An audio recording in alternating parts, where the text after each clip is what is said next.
Hello dear friends, welcome to Lincy's link. എല്ലാ കൂട്ടുകാർക്കും ലിൻസീസ് ലിങ്കിലേക്ക് സ്വാഗതം.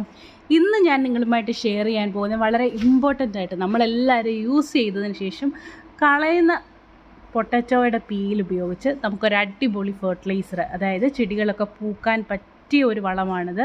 അതുപോലെ ചെടിയുടെ ഗ്രോത്ത്, വളർച്ചയെ ഒന്ന് പ്രൊമോട്ട് ചെയ്യാനും ഈ ഒരു വളം നല്ല രീതിയിൽ സഹായിക്കുന്നതാണ്.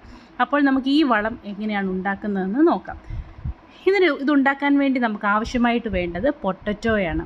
അതായത് ഉരുളൻകിഴങ്ങ് നമ്മൾ കറി വെക്കാനൊക്കെ എടുക്കുമല്ലോ, അന്നേരം അതിൻ്റെ തൊലി ഇതേപോലെ പീല് ചെയ്തെടുത്തതിന് ശേഷം നമുക്ക് വളമായിട്ട് യൂസ് ചെയ്യാൻ പറ്റും. അതുമാത്രമല്ല, ഈ പൊട്ടറ്റോയുടെ പീല് നമ്മളെടുത്ത് നമ്മുടെ സ്കിൻ സൺ ടാനൊക്കെ ഉള്ള സ്ഥലത്ത് നമ്മളിതെടുത്ത് തേക്കുകയാണെങ്കിൽ, ഈ പൊട്ടറ്റോയുടെ നീര് തേക്കുകയാണെങ്കിൽ നമ്മുടെ സൺ ടാന് വളരെ പെട്ടെന്ന് മാറിക്കിട്ടുന്നതാണ്. ഒരു വളരെ അടിപൊളി ടിപ്പാണ് കേട്ടോ. എല്ലാവരും ഒന്ന് ട്രൈ ചെയ്ത് നോക്കൂ.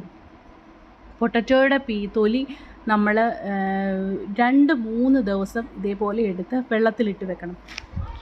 ഇതിൻ്റെ കൂടെ, അതായത് ഇതിൽ നിങ്ങൾ വിചാരിക്കും ഇത് എങ്ങനെയാണ് ചെടികൾക്ക് പ്രയോജനപ്പെടുന്നതെന്ന്.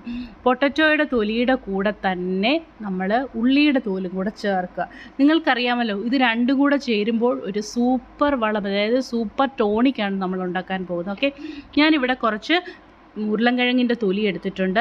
അതുപോലെ തന്നെ ഞാൻ ഒരു സവാളയുടെ തൊലിയും എടുത്തിട്ടുണ്ട്. ഓക്കെ, ഇത്രയും കാര്യങ്ങൾ മാത്രമേ ഉള്ളൂ. നിങ്ങൾക്കെല്ലാവർക്കും ചെയ്ത് നോക്കി പരീക്ഷിച്ച് വിജയിപ്പിക്കാവുന്ന ഒരു കാര്യമാണിത് കേട്ടോ. ഇപ്പോൾ ഉള്ളിയുടെ തോല് എടുത്തിട്ടുണ്ട്. ഇതിലേക്ക് ഞാൻ നമ്മുടെ പൊട്ടറ്റോയുടെ തൊലിയും കൂടി ഇട്ട് കൊടുക്കാൻ പോവുകയാണ്. ഒരു പൊട്ടറ്റോയുടെ തോലും അതേപോലെ തന്നെ ഒരു ഉള്ളിയുടെ തോലും കൂടെ ചേർത്തിട്ടുണ്ട്. ഇത് മുങ്ങിക്കിടക്കത്തക്ക രീതിയിൽ വെള്ളം ഒഴിച്ചു കൊടുക്കുക. വളരെ ഈസി ആയിട്ട് പ്രിപ്പയർ ചെയ്യാം. നിങ്ങളൊന്ന് ട്രൈ ചെയ്ത് നോക്കൂ.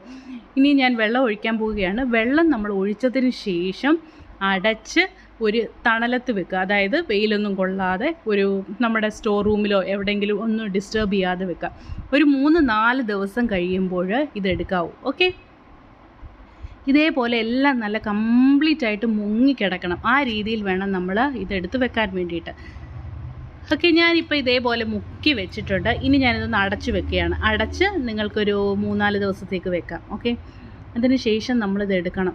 ഇത് അടിപൊളി, ഇതിൻ്റെ ആ സത്ത് മുഴുവൻ ആ വെള്ളത്തിലേക്ക് ഇറങ്ങും. ഇതെന്ന് പറഞ്ഞാൽ കോൺസെൻട്രേറ്റഡ് ആയിട്ടുള്ള ഒരു സത്താണ് ഇപ്പം നമുക്ക് കിട്ടിയിരിക്കുന്നത്. അതായത് നമ്മുടെ പൊട്ടറ്റോയുടെയും അതുപോലെ തന്നെ സവാളയുടെയും ഈ ഒരു പരുവത്തിലായിരിക്കും നമുക്ക് കിട്ടുന്നത്. ഇത് നമ്മൾ ചെടികൾക്കൊക്കെ ഒഴിക്കാൻ നേരിട്ട് കൊണ്ട് ഒഴിക്കരുത്. ഒഴിച്ചു കഴിഞ്ഞാൽ ചെടി ഉണങ്ങിപ്പോകും. ഓക്കെ, അതുകൊണ്ട് ഇതൊരു നല്ല കോൺസെൻട്രേറ്റ് ആണ്. ഇതുകൊണ്ട് തന്നെ നിങ്ങൾക്ക് ഇതിലേക്ക് ഒരു 10 ഇരട്ടി വെള്ളം ചേർത്ത് വേണം നമ്മൾ ചെടികളുടെയൊക്കെ ചുവട്ടിലേക്ക് ഒഴിച്ചു കൊടുക്കാൻ. ഇതെന്ന് പറഞ്ഞാൽ ഇതിൽ ധാരാളം നൈട്രജൻ, പൊട്ടാഷ്യം, ഫോസ്ഫറസ് ഇതൊക്കെ ധാരാളം അടങ്ങിയിട്ടുണ്ട്. ഇത് കൂടാതെ നിരവധി ആൻറ്റി ഓക്സിഡൻസ് ഒക്കെ ചെടികൾക്ക് ആവശ്യമായിട്ടുള്ള, വളരാൻ ആവശ്യമായിട്ടുള്ള മൂലകങ്ങൾ എല്ലാം ഇതിൻ്റെ അകത്ത് അടങ്ങിയിട്ടുണ്ട്. നിങ്ങൾക്കറിയാമല്ലോ, മഗ്നീഷ്യം, അതുപോലെ തന്നെ നൈട്രജൻ, പൊട്ടാഷ്യം, ഫോസ്ഫറസ് ഇതൊക്കെയാണ് ചെടികളുടെ വളർച്ചയ്ക്ക് അത്യുത്തമമായിട്ട് വേണ്ടത്. ഇത്രയും കാര്യങ്ങൾ ധാരാളം ഇതിൻ്റെ അകത്ത് അടങ്ങിയിട്ടുണ്ട്. ഇത് കൂടാതെ ഒരുപാട്, ഞാൻ പറഞ്ഞല്ലോ, ആൻറ്റി ഓക്സിഡൻറ്റുകൾ ചെടികൾ നല്ല ദ്രുതഗതിയിൽ വളരാൻ ഇത് സഹായിക്കും. ഇതിൽ നമുക്കൊരു 5 മുതൽ 10 ഇരട്ടി വെള്ളം നമുക്ക് ഡൈല്യൂട്ട് ചെയ്ത് നമുക്ക് ചെടികളുടെ ചുവട്ടിൽ ഒഴിച്ചു കൊടുക്കാം. എസ്പെഷ്യലി നമ്മുടെ പൂക്കുന്ന ചെടികൾക്ക് വളരെ നല്ലതാണ്.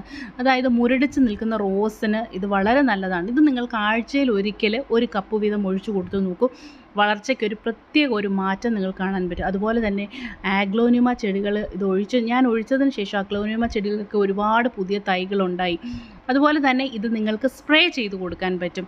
ഏതൊക്കെയാണെന്നറിയാമോ? നമ്മുടെ റോസാ ചെടികൾക്ക് സ്പ്രേ ചെയ്ത് കൊടുക്കാം. ആന്തൂറിയം, അതുപോലെ തന്നെ ഓർക്കിഡ്, ഇതിനൊക്കെ നമ്മൾക്ക് ഇത് സ്പ്രേ ചെയ്ത് കൊടുത്തു കഴിഞ്ഞാൽ വളരെ നല്ലൊരു വളമാണ്. ചെടികൾ പെട്ടെന്ന് തന്നെ ഇത് സ്പ്രേ ചെയ്ത് കൊടുക്കേണ്ട സമയമെന്ന് പറഞ്ഞാൽ രാവിലെ ഒരു 9 മണിക്ക് മുമ്പ്, അതുപോലെ തന്നെ വൈകിട്ട് 5 മണി കഴിഞ്ഞും വേണം നിങ്ങളിത് ചെടികൾക്ക് സ്പ്രേ ചെയ്ത് കൊടുക്കാൻ വേണ്ടിയിട്ട്. കാരണം ഈ സമയത്ത് നമ്മൾ സ്പ്രേ ചെയ്യുമ്പോഴാണ് ചെടികളുടെ സ്റ്റൊമാറ്റ തുറന്നിരിക്കുന്നതും ഇതൊക്കെ പെട്ടെന്ന് അബ്സോർബ് ചെയ്യാൻ സാധിക്കുന്നതും. ഓക്കെ, അപ്പോൾ നിങ്ങളിതെല്ലാവരും ട്രൈ ചെയ്ത് നോക്കുക. വളരെ ഈസി ആയിട്ട്, ഒരു ചിലവുമില്ലാതെ 0 കോസ്റ്റ് ഫെർട്ടിലൈസറാണിത്. നിങ്ങൾക്ക് എല്ലാവർക്കും ഉണ്ടാക്കി നോക്കാൻ പറ്റും. റോസിനൊക്കെ നല്ല പുതിയ ബഡ്സ് വരാനും ഒക്കെ ഇത് സഹായിക്കും. മാത്രമല്ല നല്ലൊരു വളർച്ച ഇത് ഒഴിച്ചതിന് ശേഷം നിങ്ങൾക്ക് കാണാൻ സാധിക്കും. മാത്രമല്ല ഞാനിത് നമ്മുടെ മുന്തിരിച്ചെടിക്ക് പോലും ഞാനിത് ഒഴിച്ചു കൊടുത്തിട്ടുണ്ട്. ഈ ഒരു പൊട്ടറ്റോയുടെ പീലും അതുപോലെ തന്നെ ഉള്ളിയുടെ തോലും കൂടെ ചേർന്നുള്ള ഈ ഒരു സത്ത് അത് ഞാൻ ഒഴിച്ചതിന് ശേഷം നമ്മുടെ മുന്തിരി ചെടികൾക്കൊക്കെ പുതിയ ഇലകളും പുതിയ ഇതൊക്കെ നല്ലപോലെ അതിൻ്റെ ഒരു വളർച്ച നല്ല പെട്ടെന്ന് നമുക്ക് കാണാൻ സാധിക്കുമായിരുന്നു. അപ്പോൾ എല്ലാ കൂട്ടുകാരും ഇത് ട്രൈ ചെയ്ത് നോക്കുമല്ലോ. ഇത് മുമ്പേ ട്രൈ ചെയ്ത് നോക്കിയിട്ടുണ്ടെങ്കിൽ നിങ്ങൾ കമൻറ്റ് ചെയ്യുക. അതുപോലെ തന്നെ ഇനിയും നിങ്ങൾ ട്രൈ ചെയ്തിട്ടില്ലാത്തവർ ട്രൈ ചെയ്ത് നോക്കുക. ഓക്കെ ഫ്രണ്ട്സ്, അപ്പോൾ വീഡിയോ ഇതുവരെ കണ്ട് എന്നെ സഹായിച്ച എൻ്റെ എല്ലാ കൂട്ടുകാർക്കും ഒരു ബിഗ് താങ്ക് യു. അതുപോലെ തന്നെ നിങ്ങൾ ഇതുവരെ ലിൻസീസ് ലിങ്ക് സബ്സ്ക്രൈബ് ചെയ്തിട്ടില്ല എങ്കിൽ ഇപ്പോൾ സബ്സ്ക്രൈബ് ചെയ്യുക. സബ്സ്ക്രൈബ് ചെയ്യുന്നതിനോടൊപ്പം തന്നെ അതിൻ്റെ അടുത്തായിട്ടൊരു ബെല്ലൈക്കണുണ്ട്. അതിൽ ഓൾ എന്ന ഓപ്ഷൻ പ്രസ് ചെയ്താൽ ഞാൻ അപ്ഡേറ്റ് ചെയ്യുന്ന വീഡിയോസിൻ്റെ ഒക്കെ നോട്ടിഫിക്കേഷൻ നിങ്ങൾക്ക് കിട്ടുന്നതായിരിക്കും. അപ്പോൾ എല്ലാ കൂട്ടുകാരും ഈ വീഡിയോ ഇഷ്ടപ്പെട്ടുവെങ്കിൽ ലൈക്ക് ചെയ്യണം. അതുപോലെ തന്നെ നിങ്ങളുടെ ഫ്രണ്ട്സിന് ഷെയർ ചെയ്യാനും മറക്കരുത്. ഓക്കെ കൂട്ടുകാരെ, അപ്പോൾ നമ്മൾക്ക് വേറൊരു വീഡിയോയുമായിട്ട് വീണ്ടും കാണും വരെ see you. Bye bye friends. See you next video.